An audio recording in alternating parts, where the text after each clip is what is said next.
ITT Gold and Diamonds ప్రతి గ్రాముపై 350 రూపాయల తగ్గింపు మరియు లక్కీ డ్రాలో టీవీఎస్ బైక్ మరియు ఎలక్ట్రానిక్ హోమ్ అప్లయన్సెస్ గెలుచుకునే అద్భుతమైన అవకాశం.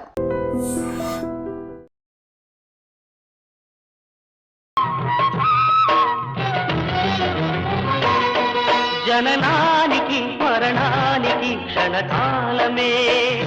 తెలుగు చిత్ర పరిశ్రమలో తీవ్ర విషాదం నెలకొంది. లెజెండరీ సింగర్ ఎస్ జానకి కన్నుమూశారు.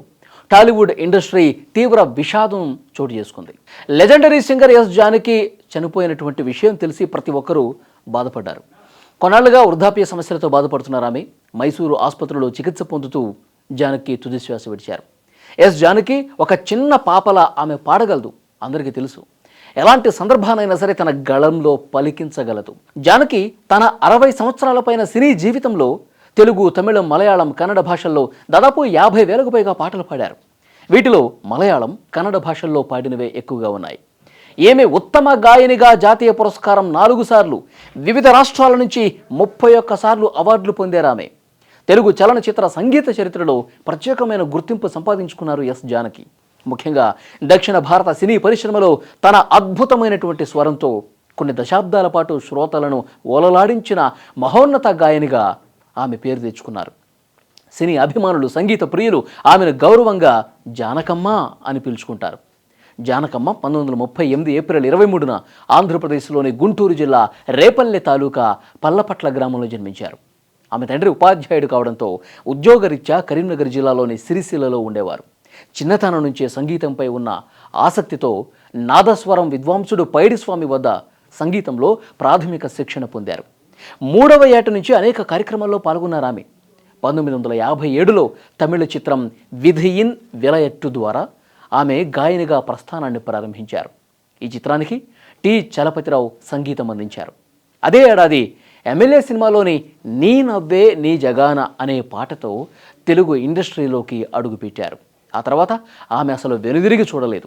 తెలుగు, తమిళం, కన్నడ, మలయాళంతో పాటు హిందీ, ఒడియా వంటి దాదాపు 17 భాషల్లో 50,000కు పైగా పాటలు పాడి సంగీత రికార్డుల్లో ఆమె సుస్థిర స్థానం సంపాదించుకున్నారు. చిన్నపిల్లల గొంతుతో పాడాలన్నా, పండితులను మెప్పించే శాస్త్రీయ సంగీతమైన, పల్లె పదాల జానపదాలైన జానకమ్మకు వెన్నతో పెట్టిన విద్య.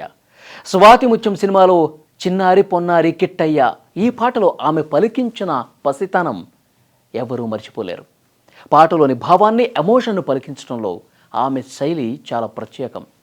గాన గంధర్వుడు ఎస్పి బాలసుబ్రహ్మణ్యంతో కలిసి ఆమె పాడిన వేలాది యుగళ గీతాలు టాలీవుడ్లో ఒక సువర్ణ అధ్యాయం అనే చెప్పాలి. ఉత్తమ గాయనిగా 4 సార్లు జాతీయ అవార్డులు అందుకున్నారంటే ఆమె ప్రస్థానం ఎలాంటిదో, ఆమె విశిష్టత ఎలాంటిదో అర్థం చేసుకోవచ్చు. వివిధ రాష్ట్ర ప్రభుత్వాల నుంచి నంది అవార్డులు, ఇతర రాష్ట్ర స్థాయి పురస్కారాలు ఎన్నో అందుకున్నారు ఆమె. మైసూరు విశ్వవిద్యాలయం నుంచి గౌరవ డాక్టరేట్ కూడా వచ్చింది. 2013లో కేంద్ర ప్రభుత్వం ప్రకటించిన పద్మభూషణ్ అవార్డును దక్షిణ భారత కళాకారులకు దక్కాల్సిన గుర్తింపు ఆలస్యంగా దక్కిందనే కారణంతో ఆమె నమ్రతతో తిరస్కరించడం నిజంగా ఆమె వ్యక్తిత్వానికి నిదర్శనమని చెప్పాలి. ఇక జానకమ్మ అంత్యక్రియలకు సంబంధించి కర్ణాటక ప్రభుత్వం తరఫున ప్రాతినిధ్యం వహించడానికి నియమించబడిన మంత్రి యతీంద్ర సిద్ధరామయ్య తాను అధికారులు అలాగే కుటుంబ సభ్యులతో మాట్లాడుతూ ఉన్నాను. ప్రజలు తమ చివరి నివాళి అర్పించేందుకు జానకి గారి పార్థివ దేహాన్ని మైసూరు నగరంలోని మహారాజా కళాశాల మైదానంలో ఉంచుతారని తెలిపారు. ఇక ఈ వార్త తెలిసిన వెంటనే అందరూ కూడా శోకంలో మునిగిపోయారు.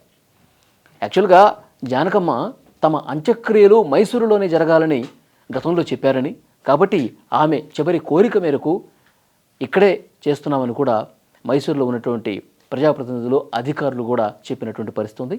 మైసూరులో ఉన్న కణియనహుండి గ్రామంలోని ఒక వ్యవసాయ క్షేత్రంలో అంత్యక్రియలు జరుగుతాయని, అక్కడే అన్ని ఏర్పాట్లు కూడా చేస్తున్నామని చెప్పారు. సో ఈ సాయంత్రం వరకు ఈ ఏర్పాట్లన్నీ కూడా పూర్తవుతాయి. అంత్యక్రియలకు సంబంధించి ఈ ఏర్పాట్లన్నీ కూడా వేగంగా జరుగుతున్నాయి. జానకమ్మ లేని లోటు ఎవరూ తీర్చలేరు. జానకమ్మ పాడినటువంటి పాటలు, ఆమె పలికించిన హావభావాలు, ఆమె చూపించినటువంటి విభిన్నత ఏ గాయని కూడా ఇంతవరకు అలాంటి స్థాయికి చేరుకోలేదని చెప్పాలి. సో అలాంటి గొప్ప గాయని ఈరోజు లేరు అనటం నిజంగా చాలా బాధకు గురి చేసే అంశం. తెలుగు రాష్ట్రాలతో పాటు తమిళనాడు, కర్ణాటక, కేరళ ఇలా వివిధ రాష్ట్ర ప్రభుత్వాలు ఎన్నో అవార్డులు సత్కరించిన ఇవన్నీ కూడా తక్కువే. ఎందుకంటే ప్రజల హృదయాల్లో ఆమె ఎన్నో గొప్ప అవార్డులు గెలుచుకున్నారు.